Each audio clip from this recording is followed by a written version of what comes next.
Good morning, Reverend Sue here with Porch Preaching. Happy Friday to you. It's cloudy, a little chilly.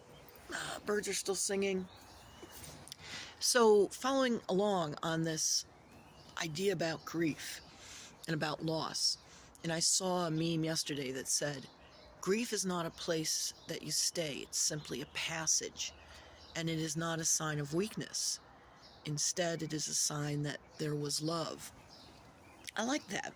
I was reflecting on that yesterday, again, while I was preparing a memorial for someone who had passed. Again, trying to help the survivors, the loved ones.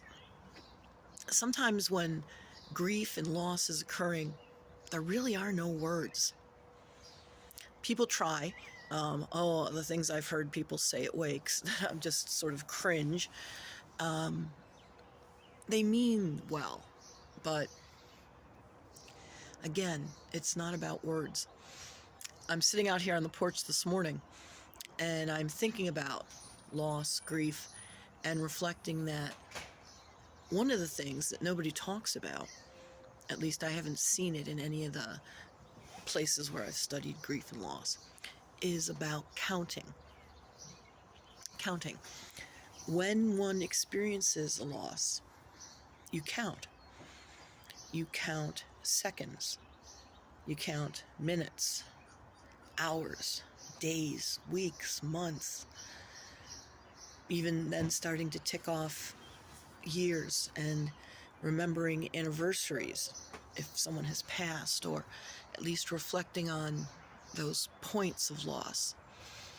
And I think that that's an important thing to speak about as well when one is going through grief or going through loss, because in some ways it's very similar.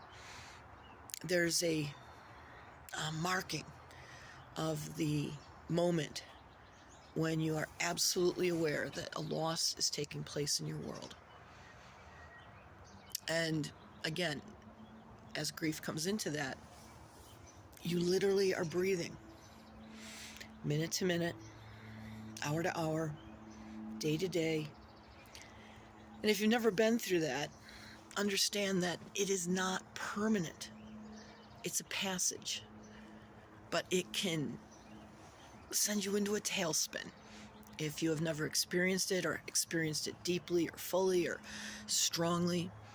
And so I want to give words, like people do, of comfort, and simply to say that the counting changes, the awarenesses change. And while the loss really never goes away, it doesn't. Every loss that happens to us stays with us in a way, but the counting changes. The presence changes. And of course, if you're right in the moment of counting minutes and hours, that's not a lot of consolation. But it's an important thing to know about. As I said yesterday, I'm very aware that no one really teaches us in life how to deal with grief and loss. Unless you're Irish. There's a whole history and story about that. But today, if you're counting, first of all, I send you comfort and light and love that your counting will change. Your presence will change. You will always love the person that you've lost.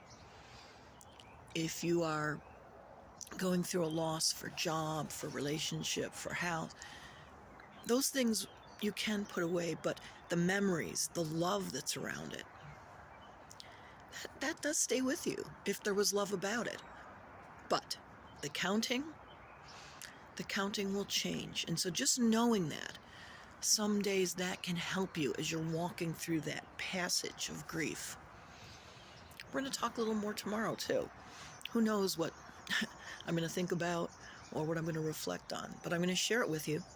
And also, again, extending and sharing what I can to offer comfort and solace. So I'll see you on the porch tomorrow morning.